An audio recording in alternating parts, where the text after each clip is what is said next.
Welcome to the Whitetail Legacy Podcast. And we get the back view of him. And I mean, it's just a mega. 52 yards is a long shot.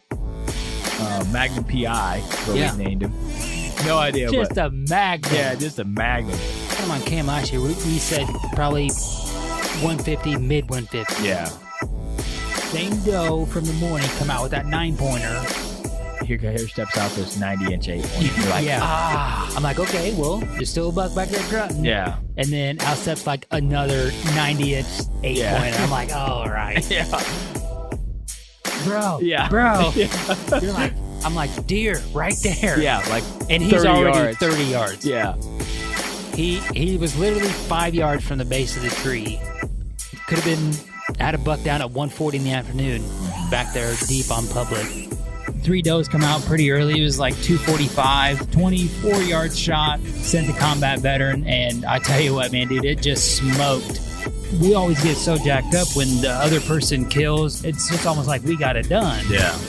And when you killed that doe, I was like, hell yeah, man. And we come down here to Missouri. My ass told me one more time, I'm like, is it a good buck? And he goes, yeah, real good, solid buck. I'm like, all right, boom. And the deer just drops. Sure. Super special meat. Whitetail Legacy Podcast, bringing you back to the hunt and leaving a legacy. Baller rut. All right, welcome to the Whitetail Legacy Podcast. Once we had this figured out, we decided to change stuff up, and it took us like an hour to get this thing started, but here we go. Coming at you over the airwaves and over the YouTube screen, where you should be able to bounce back and forth between me and Homie talking. We're going to try this out. You can catch that at last breath, but we're going to get into the show here. Start off with the people that make it possible. What do you want to start with? Let's start with the new guy. So we got a new company that wants us to run some ads, and I actually took notes over here for a change because I can't come off the screen, you know. I'm stuck. Right. But it's called Underwarmer, and basically what it is it's a compression-fitted body warmer. There's 8 large air-activated heat packs built into this. It's like a vest, basically, with hot hands already built in. And it's good for 12 hours. So basically, in a nutshell, what it is it's a compression shirt that has hot hands in it. So it fits really tight. It has them in key spots up on the chest, lower back. Basically keeps your core warm. And you know me, I'm always like, take one of those hot hands and stick it, you know, right here on your chest or your lower spine. And that's basically what this is. It is a one-time use product, but you just like a hot hand, you can put it in a bag. Say you hunt 4 hours, put it in a bag. You still got that 8 hours of use as long as it's not activated to air. And it will fold up and fit in a gallon Ziploc bag. So we got to try these. I'm excited to use them more. Grant used it during his coyote hunt when it was 0 out. So this is for like extreme cold. You know, you want to ride your motorcycle and it's 20 out, you know, or you want to go skiing or something like that. You can find these guys at underwarmer.com. We're actually be able to get more from Last Breath to try out. So it's going to be pretty cool. New product out there. So if you guys want to check them out, that's underwarmer.com. All right, what you got? Speaking of Last Breath, I want to highlight their new video that they put out this week as they're live. They went coyote hunting and were successful. And this video is kind of a different feel to it. They are trying to explain their setups to be successful while coyote hunting, which ways the wind's blowing, which way they're expecting dogs to come from. And I think they have 3 different successful hunts on there in that short video. So a little different flip on that, trying to educate on how they are setting up to kill coyotes, which we are currently trying to do right now. So you can check that out on the Last Breath YouTube channel. All right, I got Exodus trail cam tip of the week. A lot of people are taking their trail cameras down right now. We have quite a few down, but we also have some still up trying to catch when those sheds are dropping. It's a great tool to utilize if you got an area where, you know, I normally find my sheds in the same area most of the time. So you run a trail cam in those areas and you start seeing, you know, 30% of your bucks have dropped, 50% of your bucks have dropped. you don't want to go in there too early and bump these deer out. People get excited. There's nothing to do besides ice fish, coyote hunt, and shed hunt. So people get jacked up, want to get out there. Utilizing a trail cam that you know is going to work in cold weather is key for finding sheds and not bumping these bucks out before they actually drop. Because I've been guilty of going in there way too early, not finding anything, and then literally a week later, you go in there and there's sheds everywhere. It's like a light switch, and you're like, I guarantee you these weren't here. But who knows what I bumped out of there that might have, got jumped out of a bed and lost it in a ditch somewhere, and I'll never find it. But these, if you leave them alone, it seems like they drop them in more open, easier to find areas too. So that's your Exodus trail cam tip of the week. I think a lot of guys take their cams down, middle of December or so. It starts getting really cold. You need to get a new run of batteries in there. But with the 5-year no BS warranty that Exodus offers, you're kind of dumb for not leaving it out because you have nothing to lose, really. That camera can get replaced if something happens to it. So go ahead and let that baby eat here in the late winter. Yep. All right. Is that it? That is it. All right, guys. Well, we're going to come out. We did a listener submitted question. We just did it like a couple hours ago. You guys rocked it. We got a bunch to go through there. And then we also want to go over our goals. We had some people asking what our plans for 2021 was. That's the time of year right now is kind of thinking about what you're going to do for next year, thinking about sheds, thinking about turkeys already, and trying to make a plan to make this year better than last year. So last year we were successful. We did kill on public. We had a lot of shit thrown at us, but I feel like we got our butt kicked a lot, and I feel like we were just stretched too thin over too much area. And this year we're going to change that up. Do you want to go over the questions first or the goals? We could do the questions. I haven't seen them. I don't know why I couldn't see them. Okay. But all right. So the questions. The Slick 7, top 3 features where you find sheds. Top 3 areas where you find sheds. So you want to take this one? You want me to take it? We can kind of double team it if you want. Okay, yeah. Give me 2. Inside corner of the timber. You got, kind of that L shape. Usually a lot of bedding in there and multiple ways to come out to a ag field there. Find a lot of them right there. Usually 50 yards in or so, or if not right there on the edge. I found quite a few actually out in the field, obviously right there. But that inside corner, I really love that for shed season and late season hunting too. All right, what's your next one? Oh, I do 3. No, you did 2, right? Or did you do 2? No, I just did the inside corner there. The next one I'm going to do is just a waterway, low spot of a field, and I think that's pretty popular option there. And I don't know, third one. All right, I got third one is CRP grass. I think that outside of the timber, there's more sun. I think that the grass still gives them some cover, but I think that when they're treading through that deep snow, they seek out that grass as kind of cover, but most of the snow's melted off, so it's easier to get into. I find probably 75% of my sheds in CRP grass, which it doesn't. I say CRP grass because some of it is CRP and some of it's just stuff that isn't mowed along the edge of fields and shit. They're easier to see there. And then another place I find them is a lot of people walk the edge of the field. I like to go to the low spot of the field, whether there's a waterway there or not. Always seems like homie said, an inside corner or a low spot is where they're going to drop the sheds. If it is a cornfield, I do grid that. Cornfields are my favorite. They're harder to find, but I find more in cornfields. And then another tip that I would tell you is when you're driving around, if you're not driving, you're riding, make sure to be looking, because I found multiple off the road. And the property that I can go on, I'll do circles in the wintertime checking. And I found like 7 or 8 off the road on those properties out in fields and stuff. I always carry my spotting scope. I've had a lot of 300-yard walks to stick sheds, but that's key, man. You just driving around, be looking out in those fields. So I was like, you're good for like 1 or 2 road sheds a year. yeah, 1 or 2 road sheds a year, I'm pretty solid for. Yeah. All right, White Cat Outdoors. In the heat of the season, what keeps you on track to keep you filming your hunts? Go ahead, homie, rip it.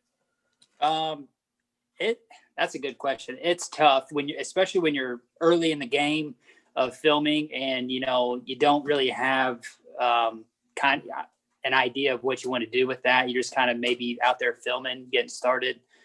But when you get we'll say a video compiled, put together, or something that happened to me when it was actually my very first year hunting, and it was probably 2 weeks before I stopped filming that year. I had a buck come out into a standing bean field, and of course, obviously they were brown beans, and I misidentified that buck in the moment, trying to film, trying to call to him, trying to get him to come closer, get binoculars on him. I mean, you're doing 90 things when you're self-filming.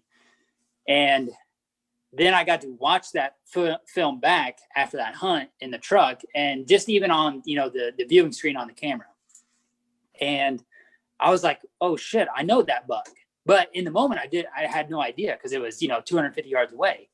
But being able to go back and watch that, I was like, damn, like that's pretty handy now. Now I can put some history, or, I know where that buck was at, even though he wasn't on cam. I know on November 10th at 10:30, he was out in the middle of this beans, 80 yards from the neighbor's property, went into the neighbor's property there, so probably just up cruising for a doe at that time. And being able to have something like that can really provide information or intel like that is a very good reason to be filming. And I mean, just the memories are like, you guys know Cody and I, we're always jacking around, trying to have fun, making each other laugh, calling each other out on dumb shit.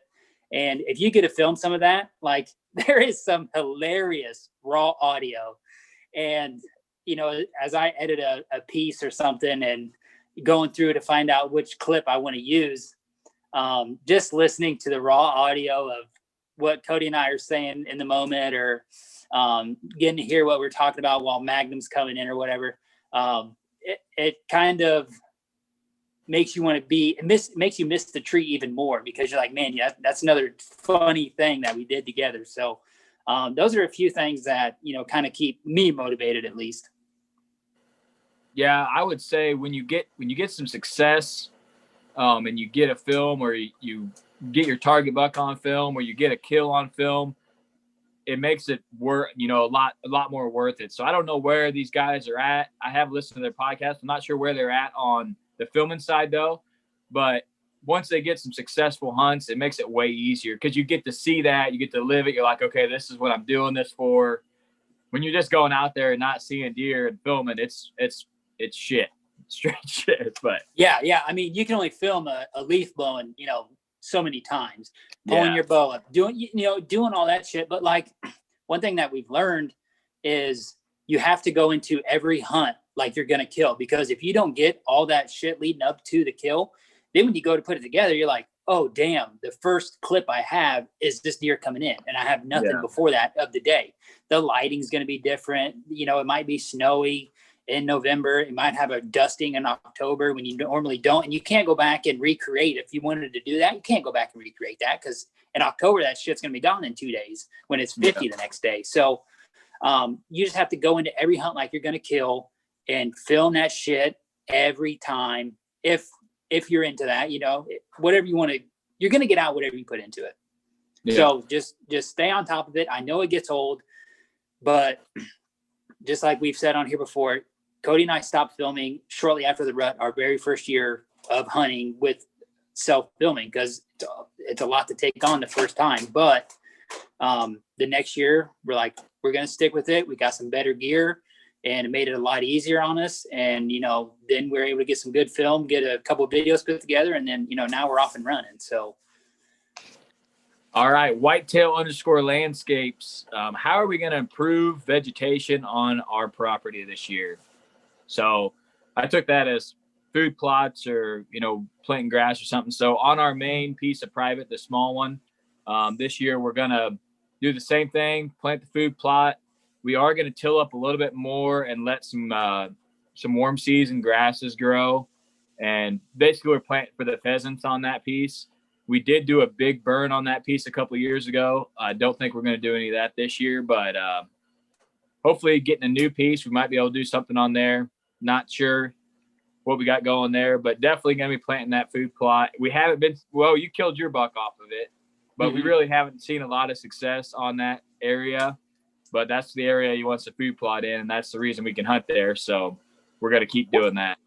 One thing I want to ask you is, well, when I was hunting out there late season, so the deer kind of just vacate that property, that whole block? Just kind of letting the listeners know. Do you think when all that foliage comes off and all the crops are out and everything, do you think the cars and the sound, the noise from that house, they, radiate through the timber so much easier? Because we were hearing the chickens, we were hearing the kids playing, and they're 400 yards away. And do you think that kind of pushes the deer out more than anything else, really? Yeah, I think it's just they get back to more cover. There's just that grass is there, but there's not a lot of cover there. You think with those cedars and stuff, they would stay, but all that ag's gone, and that place is never really a destination place. It's more of a fly-through place. So they have a destination place that they like to stay, and I think they just go there. And in my mind, it's south. Just like, when the bracket buck used to show up on the lease to the south, he always came from the north. So that could be a buck that was living on that piece and coming, just south of there, like a quarter mile, is a giant block of timber. Huge, miles and miles and miles long. And we just got this little strip. So if I was a deer that had been hunted, pressurized from other properties and ours, and I would go where there's a bunch of ag, where there's cover, and we just don't have the cover. And there's nothing you can change. You're just on the north end of that. But that house probably has some factor to it. And I do believe that food plot, them being able to see from the road, makes a huge factor, because it seems like when they pick that corn by the road, there's less deer in it than before when the corn is by the road. So yeah. And getting back to Whitetail Landscapes' question is, we had talked about maybe using strips of corn rows as a screen there, just a little something extra. I still have a bag of sorghum that Logan gave us that we can probably plant where we did the Milo. Yeah. And we should ask about maybe trying to do a quarter acre or a half acre down by the scrape tree. Yeah. Doing kind of a late green fall mix there. And that really is, there's a tree, which is a community scrape tree. There's 3 or 4 scrapes all the way around it every year. And this year we had a mobile backup off of it, a lot more intel off of it instead of actually being on the tree. And there's CRP there. And I think that spot's going to hold a lot of moisture. So I think we should get a good late season if there is even, kind of I think just something situation. if there's a food plot there, maybe to draw them off the creek and get them into shooting range. Just a little bit more like grab a couple bites here before you go north. So I like that idea. I think there's nothing planted down there in that bottom. And those thorns and stuff are starting to take over that area some. So I think if we say, hey, we're going to take out, some of these thorns and get something planted down here, he'll be fine with it, but something we'll have to ask. So let's get on to Fred Zerfla. That's how I'm going to pronounce it. Dream hunt if money wasn't an option. So go ahead and go first. Bighorn sheep. And, I actually might go to like southwest for that instead of going up north. I might go southwest. For some reason, those just with the background, out there in the desert looks pretty cool. Right on. Mine would probably be caribou in Alaska. That giant herd that migrates down with a rifle, just set up, make it like a 3 or 4 day hunt, and just let me just watch them for a couple days and camp out, and then shoot one. There's just so many caribou. If you can get the tag, if you can make the shot happen within a couple 100 yards, you're pretty solid. So Could you imagine That's seeing really- all of them caribou? Yeah, really high rate. I mean, you're going to see like 1,000 caribou a day. It's ridiculous. You know, it's a high rate success, but it's more or less just being in Alaska. You know, like the overall experience. Getting there, getting back, and you know, shooting something on like the third or fourth day, and you might have passed something that was bigger, or you know, a big one might come on the third day. You have no idea. It could all be cows for a day. You have no idea, but just something to definitely an adventure hunt. So I'm gonna skip Exodus 1 because that's gonna be the longest one. Okay. And then we'll go to Triple Threat Retriever. He wants a live push-up contest. So Right on. I'm down. I don't think we're gonna make that happen. I'd have to angle the camera down, and I did chest today, so I'm out. I would say today's chest day, so not today. Yeah. I ripped chest. I already did we'll do 125 push-ups. We'll do it. We'll make this happen. We'll get in the studio, just get ripped one night, and be like, oh hey, let's do this push-up challenge. And rip out about 8. Yeah. The guys forgot about it. He asked for 3 months ago, but yeah. Kevin Berkeley, 15. He had 2 questions: rutcation plans, and are we going to take the kids out early season? So my rutcation plans is I'm going to shoot for 10 days, probably 7 or 5 in a weekend, and maybe try to cheat a couple float or, you know, AAs in there. I am going to try to separate it on the weather a little bit. If it's shit weather, I'm not going to take it. I know we have to schedule that 1 week, but I am going to schedule probably 2 days and then 3 days separate to get that week, and then schedule it for 3 days for a family vacation plus a weekend, and then 2 days a week or a Thursday, Friday in the rut, and then plan my other 4 days, 5 days as, you know, whatever. That's my plan for the rutcation. And of course, it'll revolve around what homie got going to try to game plan something so we can film each other. But what do you got? What's your idea? I think I'm going to do that 1 week we can get out there on the public. It'll be, I don't know if it'll be the week we took last year or the week we took 2 years ago, but usually one of them weeks, going to be there first 2 weeks in November. And then I have that scheduled already, I think. I can't remember. They make you put it in before you even take the vacation of the previous year, you know? So yeah, I always have to get a 4 vacation months change form and change it every year. Yeah. I do have to burn a day of vacation. We are going to North Carolina to see my wife's sister. So won't be doing 2 weeks this year straight. No. But just like Cody said, I'm going to try to maybe do something in October, late October, like I did 3 years ago. I did that for 2 years in a row. Was successful one of those years. And I really like that time right as the scrapes are, you know, starting to get hot and heavy. I really like hunting that time frame. So I need to try to get 2 days off right before we can take a Thursday, Friday, or on a Monday, Tuesday, and make a 4 day deal out of it. And then you're not going so hard, taxing on yourself, getting wore down before, you know, it's really prime time. As far as getting the kids out, my wife's going to get into hunting this year, so I'm going to probably burn some time with her, getting her out there, getting her comfortable, making sure she knows, you know, everything situational wise.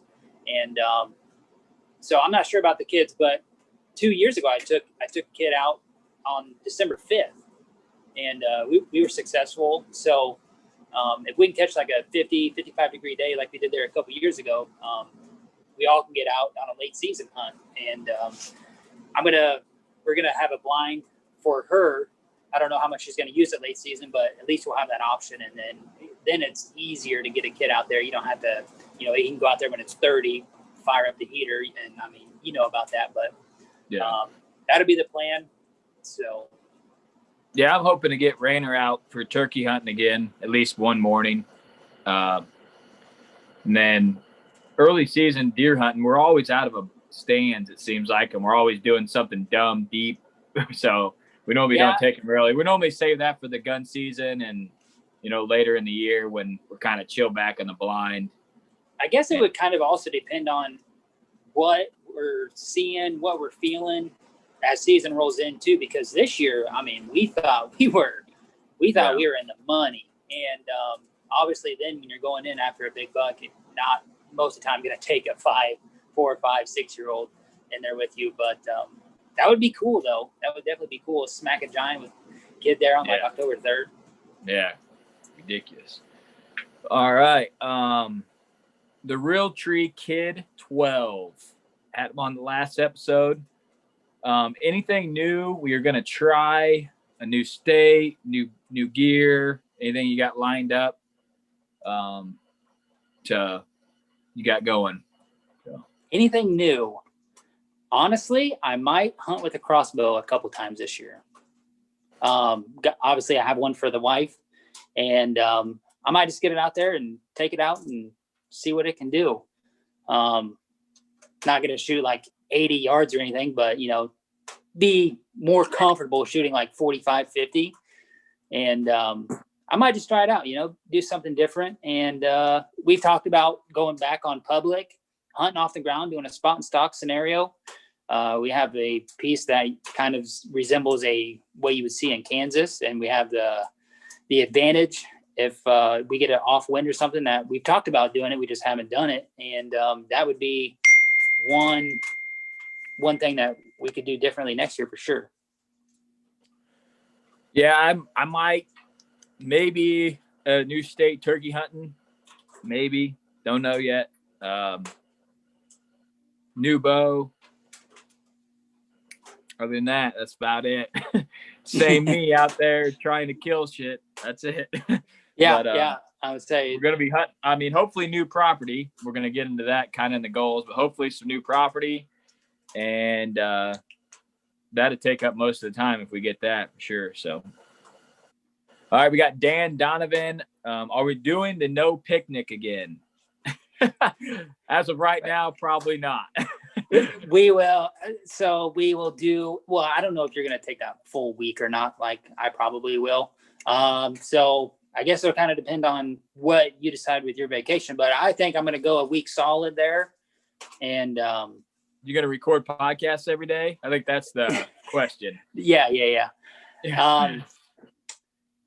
That'd be kind of tough by myself. Yeah.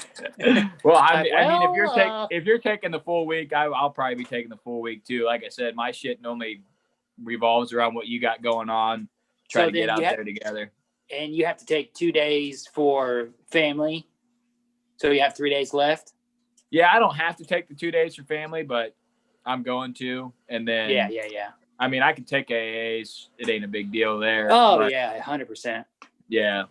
I probably gonna do that, and then I mean, I'll have the not being at work or being at work on November 7th, 8th, 9th, 10th, like yeah, come on, it's gonna kill you.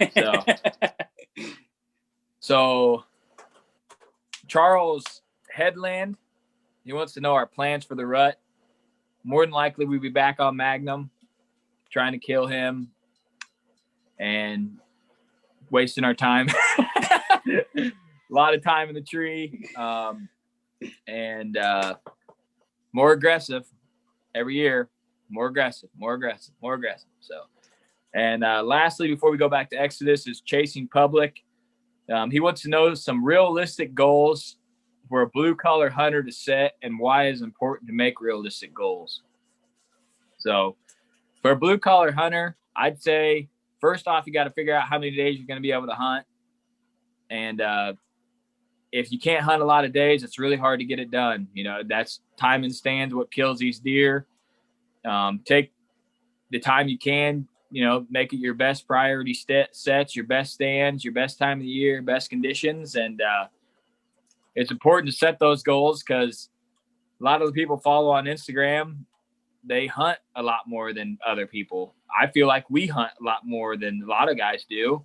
So for someone to try to set goals like us, even with us having kids and wives and jobs, we still hunt our asses off and make time for it. But other people might work nights or might, have some stuff going on where they can't make it out. So, and then a lot of guys, they hunt, they take all October, November off. It's hard to compete with those guys. So try to set realistic goals so you don't get burnt out, and if you don't meet those goals, if you're like us and you're goal oriented, it'll crush you. You feel pretty bad about it. What do you got to say, homie? So a goal is a benchmark or something to strive for, to push yourself. And sometimes what you think is obtainable isn't, especially when it comes to hunting. Like, you're not in control of anything. But in sports and fitness, like, you have some sort of impact that you can do. And, you want to set something and achieve it. That way you can look back and, track your steps and be like, okay, what I did here put me in this position. And when I was in that position, it made my goal easier or more attainable. So setting a reasonable goal, but also set something that makes you push yourself, makes you better yourself, and continue to evolve as a hunter or a dad or husband or whatever you want to do. So I think it's important. All right. And lastly, let's go back to Exodus. They want to know what we're going to do to target Magnum in 2021. We shared a picture of Magnum, and we can make a whole podcast about this, and I'm sure we will eventually. Yeah. But in a nutshell, last year we had too wide of an area. This year we've shrunken the area down to a quarter of the size, maybe an eighth of the size of what we're going to go after, what we're going to waste our time on. We're going to try to make sure all of our sets are in that area, whether it's October or if we got the right conditions, we're going to be in that area. We're going to scout that area very heavily coming soon. After this cold weather breaks, we just put a lot of our eggs in the basket of one key area and the entrance and exit routes that he's using in that area.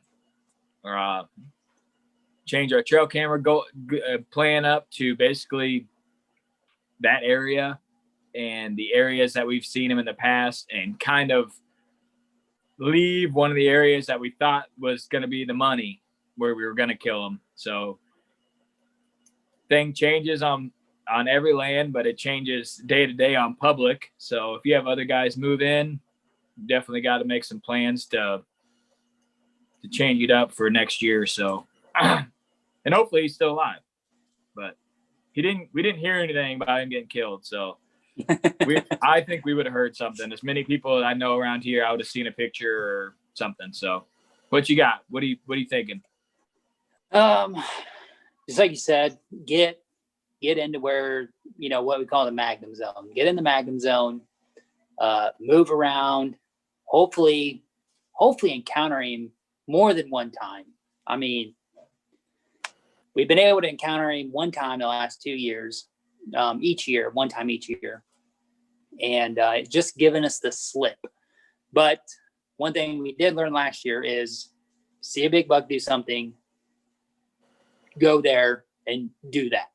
Basically just kind of follow your gut. Like, another deer's probably going to do that, especially when the biggest deer in the area is doing it, Just stay after it. Like, I think we gave a pretty good effort last year on him, and it's preseason, during season, while we can hunt him. And just like Cody said, the thing is finding out if he's still alive. We don't really get to see Magnum until at least no sooner than probably October 20th.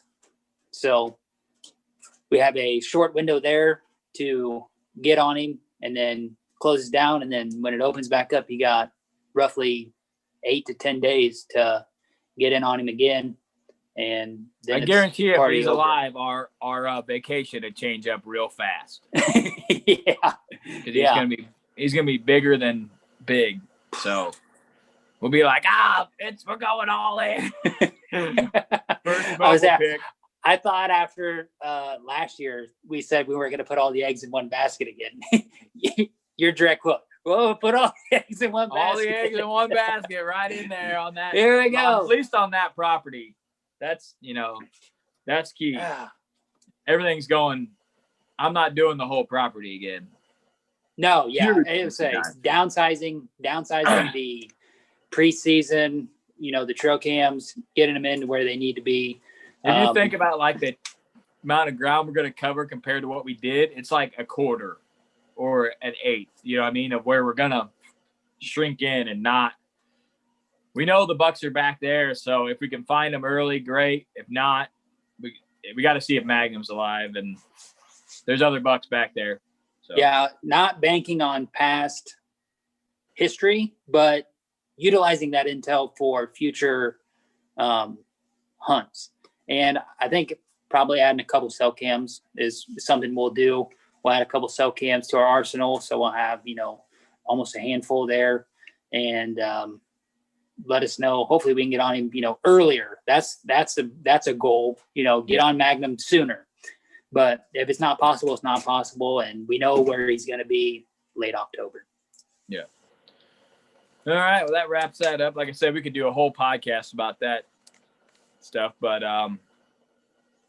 talk about our 2021 goals or plans, what we got going on. A lot of people were interested in this, had some questions about it that I basically figured we'd all cover now, but my 2021 my main goal is just, I'm going to try to get a new piece of private. I've been trying here recently, but that's the main goal, is just try to get a new lease where we don't have, hunting public's awesome, but you're competing against these wild animals that are hard enough to kill.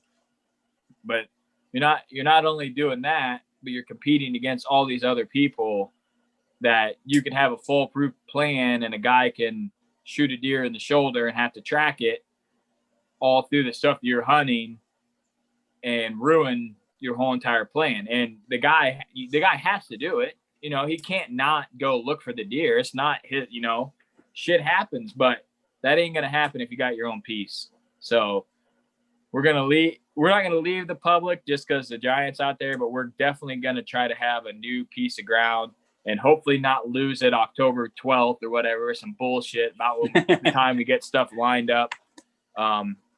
Probably, pay some money, get something good, hopefully something that we can hold for a few years and learn, and just to have another spot to go when you ain't got the right wind, or you don't want to pack a stand in, you want to easy hunt, having some preset stands. The power of a preset stand is something that is insane when you do 30 plus hunts, pack in, take them out. It's just not only the convenience of it, but it's like the willpower to go. Be like, oh yeah, I can go back there. I got to go back there, and I got to hang a stand, and I got to get it out. It's, I'm going to go back there and climb in a stand. So definitely helps out. So get that new ground, get it set up, scout it, hang some stands just off of what we think's good, off of scouting, and then start the trail cam game, start hunting the observation sets and go from there. So that's the main thing for me. And second, for both of us, of course, is Magnum PI, trying to get on that deer. One of us kill him, hopefully homie. He's had the 2 encounters with him. He needs to finish it out. The deer could very well be above 200 inches. So definitely going to be exciting to see what happens. And you lose yourself in these deer, thinking about them, dreaming about them, and it's really nice when you can just seal the deal and get it over with, pretty much, Yeah. Somebody kill this deer. That's what needs to happen. We need to kill him, or someone else needs to kill him, just so he can get over that and get on to the next one that might be a little easier to kill. So, but this deer has definitely taught us a lot, humbled us a bunch, showed us that what we thought was supposed to happen doesn't happen. Deer can do whatever the hell they want, no pattern, whatever. But hopefully go on a turkey trip, maybe, I don't know. That's another one goal of mine. And then another goal is to really break down our trail cam plan again, go through all the intel, fine tune it. I really like running trail cams. I think if we run more in a closer area, it's going to be easier on us and more fun. And I still think we're going to get the same amount of intel picture wise. In the Magnum zone, it depends on how big the new piece is, but I think we should run 15, 20 cams in the Magnum zone if we're going to, plan on being in there. So, save, the other 10 or 15 for the private if we get a piece and the small piece that we already have now, but run 15 cams in there and get a good idea of what the hell we got going. We should know. And then, it'd be pretty life altering or season altering if you pull that, that cam right before season and you got him hard horn and he's back there and you're in his zone, then you can really start tweaking and making moves. So that's what I hope happens is he's there early October and we know he's transitioning to food a long ways in October. So we're going to be able to get on him. He's going to be moving before daylight to make it that far back there where he's comfortable. So that's something I'm looking forward to. It's just getting back out there and running trail cams and seeing if stuff out there. So what you got for your goals, plans? As I kind of mentioned before, is have my wife be successful on a deer, whether I'm there or not. But I just want her to have that full experience, because she's seen like the back half and she's going to get in on some of the front half in the summer, getting stuff set up and stuff. But to actually get your ass out of bed, go up, where are you going to hunt? Why are you hunting there? And be successful on a deer, no matter what it is. I told her, I said, if you pass a deer that's in range for your first year, I said, you're messing up. Like if it's brown, it's down. I don't care what it is, just go out there and let it rip. And, it is what it is. You need the experience. You want to get out here. You want to be successful. And you get to learn so much after the shot as you do, before, but you don't get them after the shot, learning experiences until you take the shot and hit a deer or miss a deer or, whatever plays out. But just getting her out there, being successful. And, we're going to have a handful of hunts together on, a couple on an afternoon that you can't go or something. And I would like to notch another turkey on my venture for a Grand Slam, whether that be a Miriam or a Eastern. I've killed Easterns, just not within the succession here of what I'm doing. That's going to be one of mine. And then, as Cody said, Magnum's right there at the forefront of my brain. And, the new piece is something that I've really enjoyed here, just like trying to figure out this public lane piece is getting out there and seeing new ground, getting to learn it, how the deer are using it, reading it, where you're going to put a stand at, hang your cams, really falling in love with the new stuff and not just the old redundant, well, we're putting a cam here because, we get a lot of pictures here. And being able to go out there and actually have a tactful, wide open eye view of what we're doing and no pre-history clogging your brain of, we're just going to do this because this is what we've always done. So looking forward to that. Hopefully we can lock one down and hopefully it's a good one. So you might even buy a piece. So yeah, you never know where you got going. I bought on the edge a couple times, but yeah, I'm gonna get this house edition done first. I'm gonna pay cash for that sucker, and then it's wide open. Then it's wide open. And it's wide open. Then I'll be able to. I still want to buy something too small that I'm not happy with, and then I want to buy something that's decently sized to where I can move on some stuff. I want to be like around the 30, 40 acre instead of like the 15, Yeah. Just I don't want to, and I want it to be the right piece too. There's a couple that have come up that have been 20 acres, and I'm like, man, that's in a good area. But I keep telling myself 2 more years, you could have another giant chunk for a down payment saved. So that's what I'm looking at now. Also a goal of mine for the last year was to hunt more in late season, and I did that more than normal.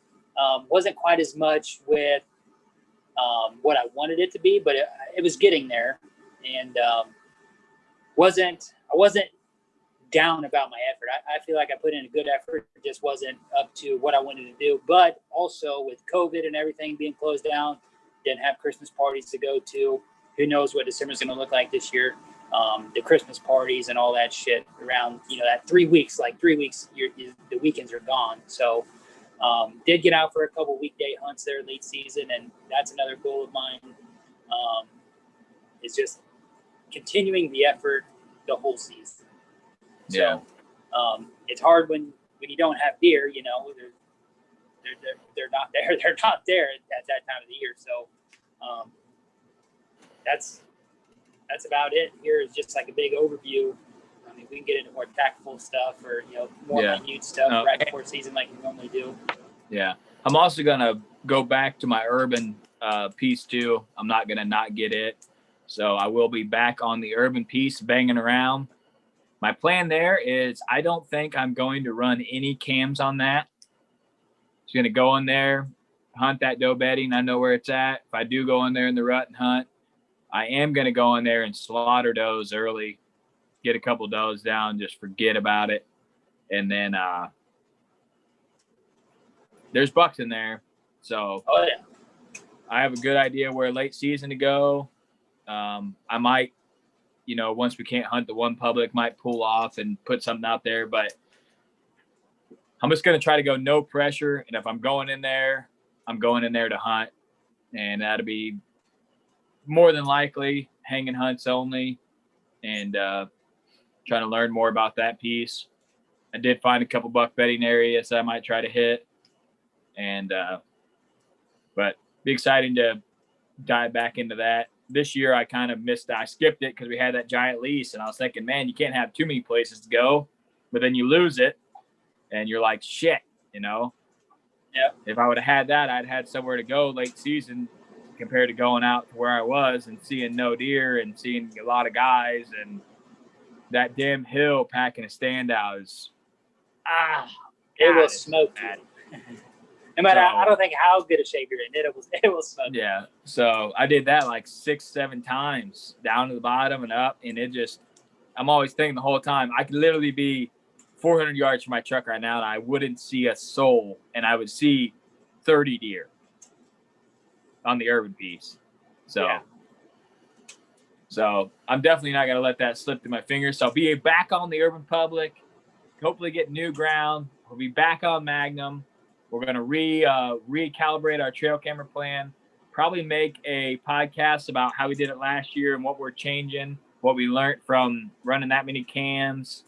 But we got a lot of awesome content coming up this year. We're scheduling stuff already to be released for during season, trying to get some really good guys on for you guys to listen. We'll be coming at you video mode on YouTube at Last Breath. You guys can listen to us there. We're going to be doing some Last Breath lives. So basically do some mid-season updates there so you guys can see what we're doing. A lot of cool stuff happening this year, and excited to bring another year of content to you guys and do the best we can to keep growing this. Huge shout out to you guys. You guys been crushing the play button even here in the off season. We appreciate you hanging on with us through COVID and working so much and everything, but we're going to be coming at you with some quality content, having guys on, and just, doing what we do, talk about deer hunting and how we kill these giant bucks. So you got anything else? I think that's it, man. I don't really have anything to add there. You pretty much hammered it all out. I just wanted to transition back to your face one time so they could see the beauty. Sit on my actually basement see what we floor, look bro. like now. They're like, man, these guys are some nobodies. Look at these dudes. But just like always, try to do the right thing, leave a legacy, and Whitetail Legacy is out. Until next time.